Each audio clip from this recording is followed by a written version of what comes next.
सबसे हॉट मुद्दा जो है एथेनॉल का। तो एथेनॉल का डीप डाइव करने से पहले मैं सबसे पहले आपसे ये समझना चाहूंगा कि जो एथेनॉल का मुद्दा है, एथेनॉल चीज क्या है सर, मैं आपसे समझना चाहूंगा, उसके बाद हम आगे बढ़ेंगे।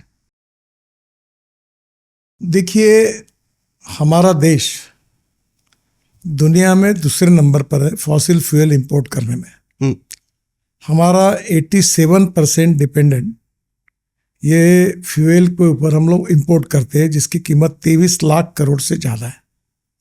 हमारे देश के इकोनॉमी से इतना पैसा बाहर जाता है, अगर ये पैसा अगर देश में अगर बचेगा तो हमारे देश के विकास में उसका कितना योगदान होता है ये आप समझिए। बिल्कुल सही।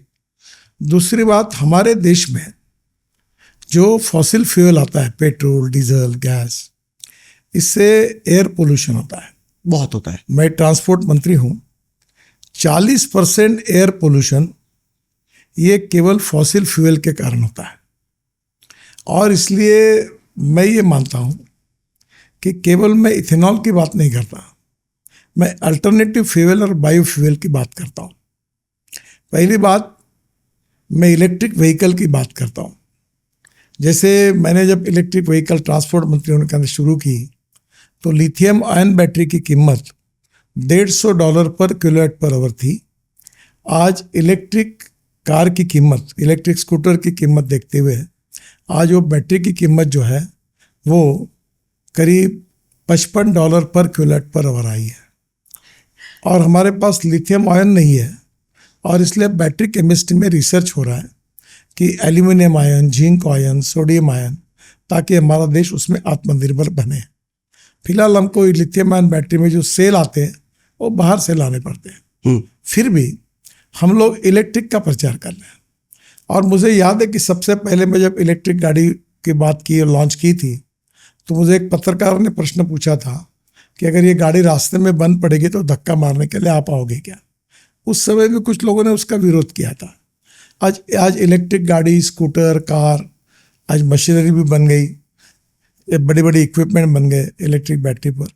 अब कोई उसके लिए बोलता नहीं, मतलब हमेशा आपने अपने काम से जवाब दिया है। दूसरी बात, अब मैं हाइड्रोजन की बात करता हूँ तो कोई हाइड्रोजन मैं नहीं तैयार करता। मैं ये सब ऑप्शन का इसलिए बात करता हूँ कि हमारा देश आत्मनिर्भर बने और इसके भरोसे हमारा इंपोर्ट खत्म हो और हमारे देश के युवाओं को रोजगार मिले। अभी हाइड्रोजन पानी से तैयार होता है, वो ग्रीन हाइड्रोजन है, इलेक्ट्रोलाइजर प्रोसेस से। पर वो हाइड्रोजन में 1 kg हाइड्रोजन तैयार करने के लिए हमें 50 यूनिट बिजली लगती है। 50 यूनिट बिजली, 50 यूनिट, हाँ। तो 150 रुपये की बिजली हो गई। तो हाइड्रोजन जो होता है पानी से तैयार करेंगे तो इलेक्ट्रोलाइजर प्रोसेस है। फिर अगर हमने बायोमास या म्यूनिसिपल वेस्ट को सेग्रीगेट करके ऑर्गेनिक वेस्ट बायोडाइजेस्टर में डाल दी तो उसमें से मीथेन निकलता है, और मीथेन से अब CNG भी तैयार कर रहे हैं, बायो CNG, जो गाड़ियाँ चल रही है। ऐसे 4000 प्लांट देश में आ रहे हैं, उसके लिए भी मैं उनको लगातार प्रोत्साहित करते रहता हूँ। तो आज उसमें ट्रैक्टर भी चलने लगे। मेरे पास एक ट्रैक्टर है आइशर कंपनी का, वो CNG और डीजल पे चलता है, फ्लेक्स इंजन उसका। अभी कोशिश है कि उसके साथ CNG भी आएगा और इथेनॉल भी आएगा, तो किसान से 1 से 1.5 लाख रुपए बचत होगी। Import substitute, cost effective, pollution free और इंडिजिनियस। तो पहली बात तो अब हाइड्रोजन में भी हमें कचरे का उपयोग, बायोमास का उपयोग, अभी ये परली जलती है, ये जलने के बजाय 220 लाख टन परली पंजाब और हरियाणा में होती है और किसान इसको जला देते हैं। अब परली से पानीपत में, वहाँ परली से 1 lakh litre ethanol per day, 150 ton डांबर बन रहा है और 78,000 ton per year sustainable aviation fuel, हवाई ईंधन बन रहा है वहां के परेली से। हाँ, 78,000 ton aviation fuel per year बनेगा। कुछ काम चालू हो गया।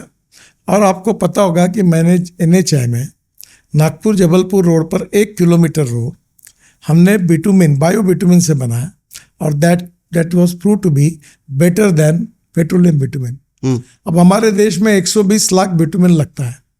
इंडियन रिफाइनरी की क्षमता केवल 50 लाख टन है, यानी 60 से 70 लाख टन हम लोग इंपोर्ट करते हैं। क्या हमारा देश में अगर बिटुमेन हमारे किसान तैयार करते हैं तो ये परली का भाव 2,500 रुपये टन हो गया, ये पैसा किसानों को मिला, तो क्या किसानों का भला नहीं होना चाहिए? बिल्कुल होगा। क्या परली जलना रुकना नहीं चाहिए? बिल्कुल। जिस परली के कारण दिल्ली में प्रदूषण होता कहा जाता है, वो मैं 2 चीज़ों की बात करता हूँ कि एक कहता हूँ कि knowledge to wealth and waste to wealth, innovation, entrepreneurship, science, technology, research, skill, successful practices, we name it as knowledge, and conversion of knowledge into wealth is the future. और दूसरी बात जो है वेस्ट टू वेल्थ, जैसे ये municipal waste है, अभी हमने 80 lakh ton municipal waste road में डाल दी, ये दिल्ली के गाजीपुर वगैरह टेकड़ी के 8-8 मीटर हाइट हमने कम कर दी। अब उसी वेस्ट को सेग्रीगेट करके ग्लास, मेटल और प्लास्टिक और ऑर्गेनिक वेस्ट निकलेगी, और ऑर्गेनिक वेस्ट अगर हम बायोडाइवर्सिटी में डालेंगे तो मीथेन निकलेगा, मीथेन से हाइड्रोजन निकलेगा, हाइड्रोजन पे ट्रक बसेस चलेगी। अब NHAI के तरफ से हम 10 रोड पर ऐसे प्रोजेक्ट ले रहे हैं जिसमें टाटा है, वॉल्वो है, इंडियन ऑयल है, NTPC है, रिलायंस है, ये सब को लेकर वॉल्वो है, हम 10 रूट पर इलेक्ट्रिक ट्रक और electric buses with hydrogen filling station चला रहे ताकि देश आत्मनिर्भर बने। और हाइड्रोजन, आज हम ऊर्जा को आयात करने वाला देश है, अगर हम हाइड्रोजन तैयार करेंगे तो ऊर्जा को निर्यात करने वाला देश बनेंगे। और ये जो बायोमास से हाइड्रोजन बनेगा ये $1 पर केजी बनेगा। $1 पर केजी? हाँ, ऐसा मेरा उद्दिष्ट है। Okay. कोशिश चल रही है क्योंकि कचरे से बनेगा, रॉ मटेरियल कॉस्ट 0 है, ये पूरे गाजीपुर की टेकड़ी के कचरे का हाइड्रोजन बनेगा, तो हमारा देश आत्मनिर्भर बनेगा, लोगों को रोजगार मिलेगा। अब मैं इथेनॉल की बात बताता हूँ।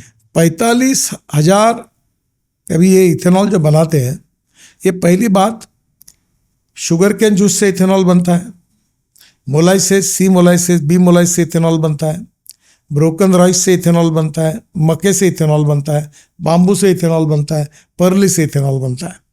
अब हमारी शुगर इंडस्ट्री मरने की कगार पर है क्योंकि sugar surplus, corn surplus, wheat surplus, rice surplus.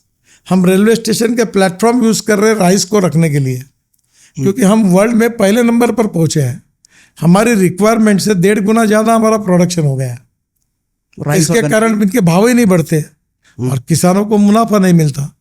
मैं आपको एक ही चीज बताना चाहता हूं कि जैसे ही हमने मक्के से इथेनॉल बनाना शुरू किया तो बिहार और यूपी में इतना मक्का बढ़ा कि मक्के का भाव था 1,200 रुपये क्विंटल मार्केट प्राइस और MSP थी 1,800 रुपये क्विंटल। जैसे हमने इथेनॉल शुरू किया तो बिहार और यूपी में मक्के का भाव 2,600 से 2,800 रुपये क्विंटल पहुंचा और यूपी और बिहार के किसानों के जेब में 45,000 करोड़ रुपए गए। क्या हमने ये नहीं करना चाहिए? देश के किसान, गरीब किसान जो आत्महत्या कर रहे हैं, उनका नहीं फायदा होना चाहिए? क्या हमने बाहर से इंपोर्ट करना चाहिए तेल? शुगर के जूस से इथेनॉल बनता है। और ये देखिए, मैं तो पहले से अल्टरनेटिव फ्यूल और बायोफ्यूल की 2004 से बात कर रहा हूँ और इथेनॉल आने के पहले ही मेरी एक शुगर फैक्ट्री है और उसमें हम लोग अल्कोहल बनाते हैं, वैसे भी अल्कोहल बेचते हैं। तो मैं पूरे 550 इंडस्ट्रीज में हमारा नंबर 350 के बाद आता है। हम 1.5 लाख लीटर बनाते हैं, कुछ भी नहीं है। और मेरा इथेनॉल बेचने के लिए मैं तो अल्कोहल बेचता है, मेरे कोई प्रॉब्लम नहीं, गया बेचा तो भी। पर देश के हित में ये लाया गया है, कोई मेरा इसका कोई फायदा नहीं है। मैं हाइड्रोजन की बात करता हूँ, कोई मैं तैयार कर रहा हूँ, मैं इलेक्ट्रिक की बात कर रहा हूँ, मैं तैयार कर रहा हूँ, मैं हाइड्रोजन की बात, ये मेरे खिलाफ ये एक प्रोपोगंडा चल रहा है, कोई राजनीतिक है और कोई लॉबीज कर रही है। और इसमें पहली बात, मैं दूसरी बात पूछता हूँ। ब्राजील में 1954 से इथेनॉल पे गाड़ियां चल रही। 1954 या 1970? 1954 से शुरुआत हुई, 1970 से 100% इथेनॉल पे आई। ओह अच्छा। जिसको फ्लेक्स इंजन कहते हैं। टोयोटो, मर्सिडीज, हुंडई, जितनी कंपनियां, उनकी पूरी ब्राजील में गाड़ियां हैं, 100% इथेनॉल पे चलती है। और ब्राजील में 27% इथेनॉल पेट्रोल में डालते हैं। ऐसे हजारों पंप है और चॉइस है कंज्यूमर को कि वो इथेनॉल डाले या पेट्रोल डाले। हाँ, यही मैं पूछने वाला भी था कि ब्राजील में ऑप्शन होता है कि या तो इथेनॉल यूज करे या नॉर्मल वाला पेट्रोल। लेकिन क्या ऐसा है कि भविष्य में हम नॉर्मल वाला ऑप्शन खत्म करके सिर्फ इथेनॉल वाले ऑप्शन ये तो पेट्रोलियम मिनिस्टर को तय करना है, उनके अंडर में है। मेरा व्यक्तिगत मत अगर हो सकता है तो अच्छी बात है, पर ये मेरे हाथ में नहीं है। इसके बारे में मैं तो कोई घोषणा नहीं कर सकता, क्योंकि अभी ये जो फ्लेक्स इंजन बना है, देखो आपको बताओ, अभी मारुति सुजुकी कंपनी है, जापानी है, ये क्या विदाउट एक्सपेरिमेंट करेंगे कोई? नहीं। अब उनकी गाड़ी 100% वैगनआर करके गाड़ी है, 100% इथेनॉल पे है या 100% पेट्रोल पे है। तुम्हारे पास चॉइस है, तुम पेट्रोल डालो या इथेनॉल डालो। अब इथेनॉल का रेट आएगा 70 रुपये लीटर और पेट्रोल का आएगा 120 रुपये लीटर। इथेनॉल से पोल्यूशन नहीं होगा, पेट्रोल से पोल्यूशन होगा, आपके पैसे बचेंगे और किसानों को फायदा होगा। तो आपको चॉइस करना। अब ये Tata, Mahindra, Hyundai, Toyota, Suzuki, ये सबके मॉडल फ्लेक्स इंजन क्या है। बजाज, टीवीएस, हीरो, होंडा, इन्होंने 100% इथेनॉल की मोटरसाइकिल लाई। तो क्या ये ऐसी कंपनी है कि विदाउट टेस्टिंग खराब होते होंगे? अब बात आई कि अभी तक इथेनॉल में 20% पेट्रोल में इथेनॉल डालते हैं। अब पेट्रोल में डालने के बाद ये 27% तक डाल सकते, ब्राज़ील में है, पर 20% डालने के बाद उसके लिए जो पुराने मॉडल्स हैं उसमें जो मेटल वॉशर से वो बदलकर रबर वॉशर लगते हैं। ये 20% पेट्रोल में इथेनॉल मिलाने के लिए क्या चेंज करना पड़ेगा? अभी इसमें बड़े प्रमाण पर अभी जो एग्जिस्टिंग गाड़ियां हैं उसमें केवल 20 से 27% तक डाल सकते हैं। अभी 20% तक गाड़ियां चल रही, अभी सरकार ने 20% तक किया हुआ है। इसकी ट्रायल हुई, टेस्टिंग हुई, इसका ARI की रिपोर्ट आए, सब गाड़ियों कंपनी ने टेस्टिंग किया। ये बड़ी बड़ी कंपनी है जी। अगर गाड़ियां खराब होती तो ये मूर्ख है क्या, ये गाड़ियां लॉन्च करते क्या?